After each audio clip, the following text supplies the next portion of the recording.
Welcome to the jungle, everyone. I'm Kyle Phelps, and we are starting a bit of a new direction on the show this season. A bit of a forewarning, some of the audio in this one kind of got messed up, but I salvaged as much of it as I could, and the rest of it just, it got a little bit messed up, but just think of this as like your average pilot episode, the one where you look back and it looks like absolute garbage compared to everything else that's come out since. Especially later down the line when you really look at it. But we're going to get it together. Because me and my phenomenal team of correspondents, right now we got Jake and Nick Beskel, and we got Micah, who is going to be bringing power rankings to you every week. We're going to get it together, and we're going to bring you the hottest takes, the most flawless logic. Dare I say, it's the only NFL show that you're going to need from now on. Now, as a reminder, if you enjoy it, we all appreciate you if you subscribe, and I'll leave the link to their shows, to their channels, in the description down below as well, so you can go subscribe to them too. But like I said, it's a new show. We're kind of feeling everything out, and we'll see how it goes. But if you've got anything to say, if anything that we say sounds crazy to you, or if you just want to get your thoughts in, put it down in the comments below. For now, though, here's your weekly recap. In the first official game of the NFL season, the Eagles hosted the Cowboys in a classic rivalry matchup. Cowboys fans are already going into witness protection this week, just because of the insane week they've had. The Eagles are out here spitting on people like it's performance art. At the end of the day, the expected result happened. The Eagles won against a Dallas squad that kind of feels like it's kind of half in rebuilding mode, half trying to be competitive, but not really knowing how to be competitive. 24-20 Eagles pack it up. In Sao Paulo, the Chargers shocked the Chiefs 27-21, and KC fans will insist, well, it's just a preseason experiment. Week one, it doesn't really matter. Well, it does matter. The season starts in January, right, boys? But that's if you even make it. As a Bengals fan, I can tell you that losing in week one doesn't always work out in your favor at the end of the season. And the rest of America, I think we're just happy that the playground bully got punched in the mouth, right? In Atlanta, the Falcons pulled off another classic choke job, losing 23-20 to the Bucs. And Micah went off in this one. That's why you take a wide receiver in the first round, y'all. Maybe the Falcons should try that with a kicker. Probably not. Maybe a coach. I don't know. I don't know what the hell that game was, but I think Atlanta fans are probably numb to it at this point. But at least Michael Penix looked pretty good. I don't know. In Jersey, the Steelers edged the Jets 34-32, and hold on, sorry. Oh God. Oh, this doesn't feel good at all. Aaron Rodgers looked. Hold on. Sorry, just a second. I just got to force myself to say it. Aaron Rodgers looked pretty good on that. Oh, God. In Indianapolis, the Colts obliterated the Dolphins 33-8. And look, Daniel fucking Jones looked like a Pro Bowler. That's how bad the Dolphins looked, right? Now they're calling him Indiana Jones. And do we have to? I really don't want to. Tua got sacked 3 times on top of all that, and you just wonder if he's even going to finish the season with his history. Oh, wait, shit. Right, crap. It's a funny show. Happy, funny, light. Make a joke. Tyreek Hill. Nailed it. Boom. Now, down in... The Jaguars pulled out a really impressive 26-10 win against... the Carolina Panthers. Yeah, good job, I guess. And I'm pretty sure the Saints beat them like 47-10 in week 1 last year, right? Trevor Lawrence looked pretty good, but it was really Travis Etienne who really kind of stole the show with 143 yards rushing. That's almost as many yards as Bryce Young had passing on the whole day. Y'all doing okay, Panthers fans? Out in the nation's capital, the Commanders beat the Giants 21-6. And honestly, they didn't really do anything special. Like, it looked like a pretty standard game for the Commies. Like, the real story here is that the Giants made history. Not the kind of history you want to make, though. They've now managed to not score an offensive touchdown in week 1 for the 3rd straight year. 3. The last time that happened was the Detroit Lions from 1940 to 1942. In New Orleans, The Cardinals walked out with a 20-13 win. And honestly, neither team looked like they really wanted it that badly. Good news is Kyler Murray looks like a viable fantasy quarterback again for any people who were unfortunate enough to pick Kyler Murray up in fantasy. Couldn't be me.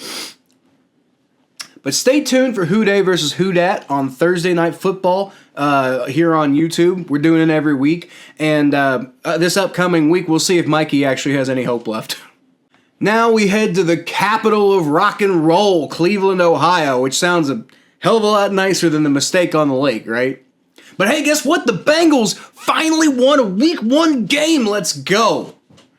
Their first since their Super Bowl run, for what it's worth. And the final score was a whopping 17-16 against an absolute disaster of a Browns team.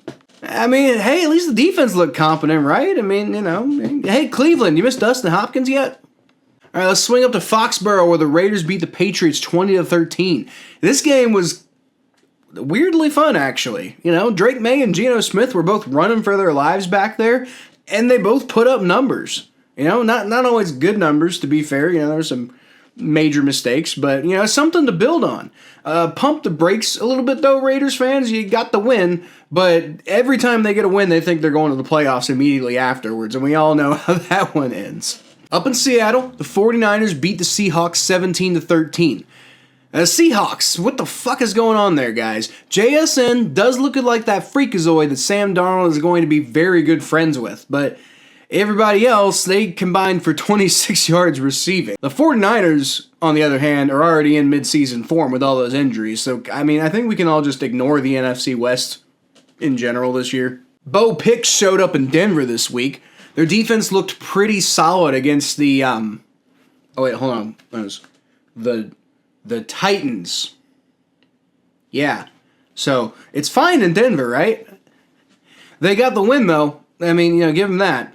Bo can just, you know, grind on the film and do better next time. I don't know. In Lambeau, the Packers beat the Lions 27-13. Jordan Love still looks like he's going to be the next in line of great quarterbacks in Green Bay. But in case you forgot, Micah Parsons still on this team, so that's the only thing anybody wants to talk about, right? Dude's got back sprains, he only played 30 snaps, and he's still haunting Jerry Jones' nightmares. Fun fact, Russell Wilson rushed for as many yards as both of the Lions running backs did combined this week. Combined. I gotta say, in Los Angeles, the Texans may not have gotten the win, but it was good to see Nick Chubb out there doing his thing, right? He looks like he's fitting into that offense well. Especially since it's not for the Browns. That makes me feel a lot better. But the star of this game was definitely Puka Nacua, absolutely taking over with 130 yards in the air. He was almost as good as the Texans' O-line was bad. Oh, wait, oh shit, does that mean that people are going to stop talking about our offensive line now that somebody else's offensive line is bad? And we don't have to go through all this. Sunday Night Football was fun. Ravens fans, what happened? Oh no! You don't just give the ball to Josh Allen with the game on the line, y'all. These are the types of the results that just explain the fire that the Ravens have been playing with week in and week out every single year. Like, it's what I've been saying about the Ravens constantly. The calls for Harbaugh's head in Baltimore are getting steadily louder and louder, but for what it's worth, the grass ain't always greener on the other side, Baltimore. Go look at the Cowboys.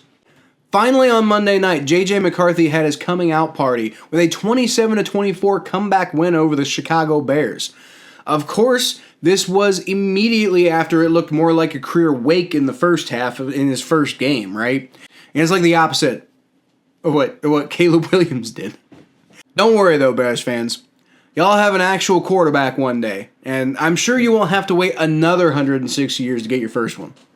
Hello everybody, I'm Nick, I'm Jake, and welcome to our segment, Niche Nonsense. We're going to be talking about the very serious things not at all that silly in things the that NFL for Week 1. That's right. It's kind of crazy how it began, right? Yes, there's a lot of crazy stuff that happened Week 1. Mm-hmm. One of the most first thing was memorable is one of the first things that happened with the Eagles and the Cowboys game. That game got to a pretty crazy start, didn't it? Yes, it did. It started off, you had Jalen Carter. He was ejected for spitting on quarterback Dak Prescott. And we everyone's already heard about this. Yeah. We know. That happened in the first Yes. 6 seconds of the game. First 6 Extremely seconds. quick ejection. Too quickly. Very quick. You know, all these quick ejections that Right. made me thinking, is that the record? Is it the fastest ejection in NFL history? We had to know. We had to get to So the I did bottom a little of bit it. of research here. Have it here in the notes. But apparently it is not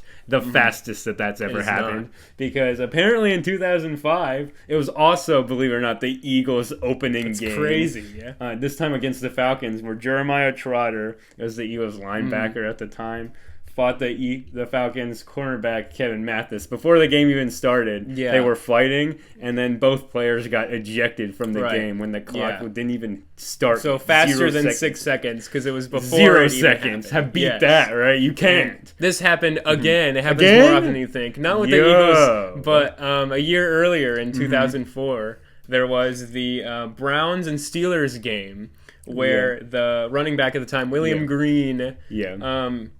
went up against the linebacker Joey Porter in an altercation that was also, believe it or not, started with alleged spit. A spit So, happened yes, again. A yes. spitting into ejection. As crazy as it combo. was this week, it happens more often than you I guess think. it happens more often than you think. Right. It's not the first time. Even though it's we're happened. talking about stuff over So 20 I guess years if you ago. want to get ejected from an NFL game, you just got to spit, and then there you go. Yes. One spit equals one ejection. Exactly. Apparently, so Right. that's how it goes. Mm-hmm. So the second thing that we kind of want to discuss is the Bill and Ravens game. How crazy of a comeback was Huge that? comeback. They scored 16 in the consecutive points in the last 4 minutes. So that was Super pretty crazy wild. there. And when I was looking at coverage, I came across this interesting stat that said it was like it had Baltimore Ravens first loss in franchise history while they scored 40-plus points a game. And I don't know about you, but to me that seems a little specific. That seems very, Yes. very specific. So it gets you wondering, It like, seems like NFL is just kind of like they're obsessed with making the first time for like all these different things. So like what are they other going to come up things with next? could they think of for different specific First stats? time for Right. Like, could they say first time in NFL history that half of the games were won by animal mascots? Or if it could be the first time that the Chiefs and the Chargers played in Brazil. Yes. It's the That's first time has that's ever happened. Yeah. Yeah. The most amount of Dolphins fans disappointed. Or a little bit later, they're going to be like, it was the first time a toddler caught football while it was in play. Something kind of stupid like that. Yeah. Or, I mean, I got my notes here, too. Right.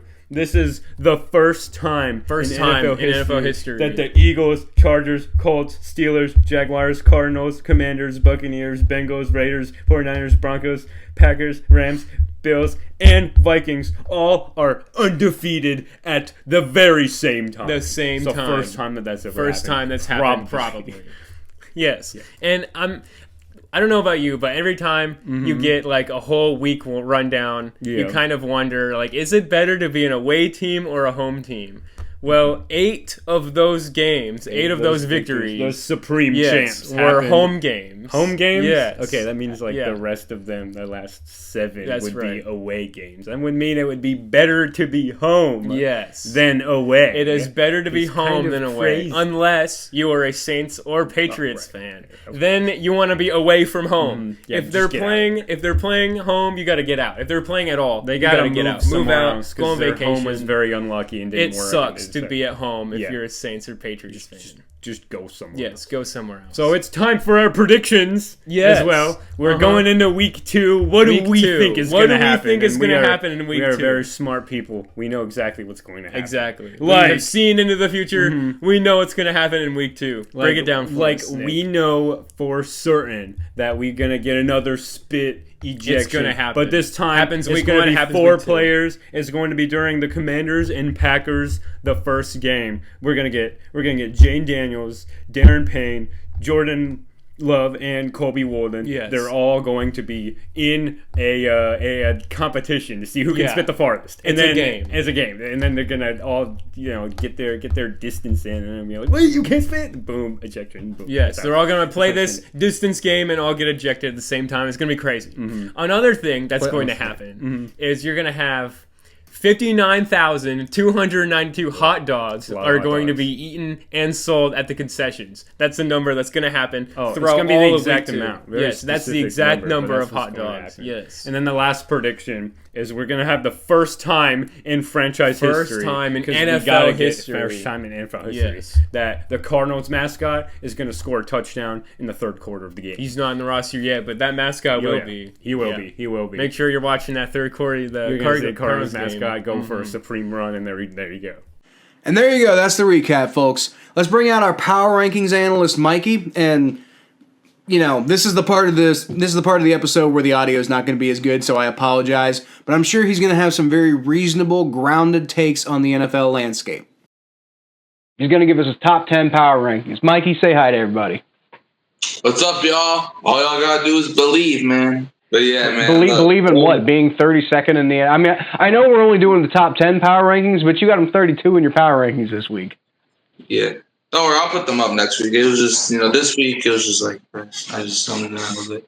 I just put them there on spot. But don't worry, next week, they'll be higher when we beat the 49ers. Anyways, speaking of the 49ers, they just cracked the top 10 this week as they beat the Seahawks in a very defensive game. I at first was not going to put them in the top 10, but that one was like, well, it was a divisional game, and you had a good defensive game. So I was like, you got to give defense some love, man. So I think that's why the 49ers are in the top 10. But this week had a lot of crazy games, man. But I think the one that outshined them all was the Bills-Ravens, a battle in my eyes of two top 5 teams. I try not to put teams that lost in the top 5, but for the Ravens, I made an exception because you don't just score 40 points on accident.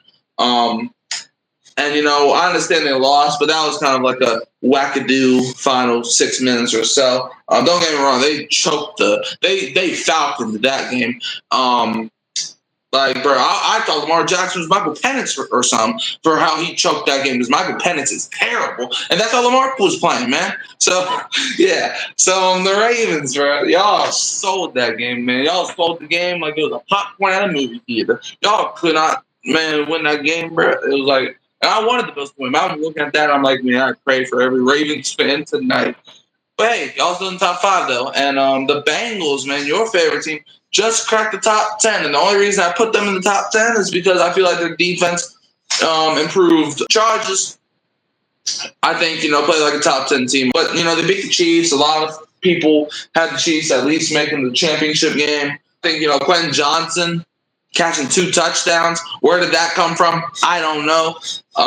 So yeah, the Bills, I think they're number 1 because they beat the Ravens. But I did put the Eagles at 2. I understand they won the Super Bowl, but last season is last season. This season. Woo! Just don't spit on any more people, Jalen Carter. Okay, first of all, I got to pick on you a little bit. Okay. For the 49ers to be the 5th best team in football after. I didn't even necessarily. I thought there was a chance they might not even make the playoffs going into this week. They beat a hapless Seahawks team that doesn't really seem to have any idea what's going on, and so you just throw them into your top 5. You also were like, oh, they just barely cracked the top 5 or the top 10, but you have them at number 5. Is it like a San Francisco fault line crack? Is that what we got going on? Look. First of all, when I said that, I was like, do I want to put them in the top 10 or do I not? But then I'm like... If you're concerned about it, don't put them at 5. But then I was like, well, their defense played lights out and their offense came up when it needed to. And also, maybe, since I put the 49ers in the top 5, maybe they don't want to beat the Saints on Sunday. So maybe that does something. But anyways, 49ers, Why? I think... What? You put the 49ers at 5 in hopes that would convince them to play less well against the Saints. No, I just came up with the excuse, to be honest. But no, I really think the 49ers could be a top 5 team if what we saw on Sunday is by a better pace. Because I think, they might not be they're definitely not going to be with Kittle, and Purdy's probably not going to play at least this week. So 49ers, I will say I put them in the top 5 mostly because of that defense and 2 words, Nick Bosa. He carried them. So what you complaining about? Fuck you, that's what. Okay. Bengals number 1. Okay. How about this? If they beat the Jaguars, which I don't even think they're going to beat Jacksonville personally. If they blow out the Jaguars, we'll have a conversation. Excuse me. What? Okay. Continue. Yeah, if y'all prove me wrong and beat the Jacksonville Jaguars, we'll have a conversation. But until then, I gotta see it, bro. Okay, look, I'm just looking at this, just looking at these power rankings, and like the way the Chiefs have looked for a while now, I think the Bengals are better than them. I'm just saying, like, considering the energy around their entire offseason, the way they looked most of last year, and then confirmed with the way they played in the Super Bowl, and then the way they looked against the Chargers, and, you know, like I said, considering a lot of the weapons that they're lacking, some of the weapons they do have are, you know, either in jail or hurt or aging. I'm sorry. I think putting them at 4 is because, like, the only reason that you'd put them that high is because you're like, oh, well, they're still the Chiefs. But, like, are they really still the Chiefs? Like, are they the same Chiefs? Okay, you're talking to the team that literally won 2 out of the last 3 Super Bowls. Yeah, not the most recent one, which is the one that kind of matters to the power rankings. Okay. All right. So I don't know. That's the way I feel about it. But anyway, appreciate you joining the show, Mikey. We're going to go ahead and send it to the Beskel brothers. You want to go ahead and shout out your channel? Yeah, man. You know, that's why me at Hurricane Mike, man. We be going live 4 times a week, man. The grind don't stop when you're in depression. So, you know. And Juwan Johnson, I hope you get traded. I hope you get traded yesterday. Anyways. Okay. All right. The grind don't stop when you're in depression. Truer words were never spoken. But like I said, if anybody liked that, if anybody didn't like it, maybe it inspired some words from y'all, you can let him know in the comments. Go subscribe to his channel. Let him know in his comments. Next week, though, we're going to be back with the power rankings, and we're gonna see where this goes, because it always goes somewhere fun with Mikey's power rankings.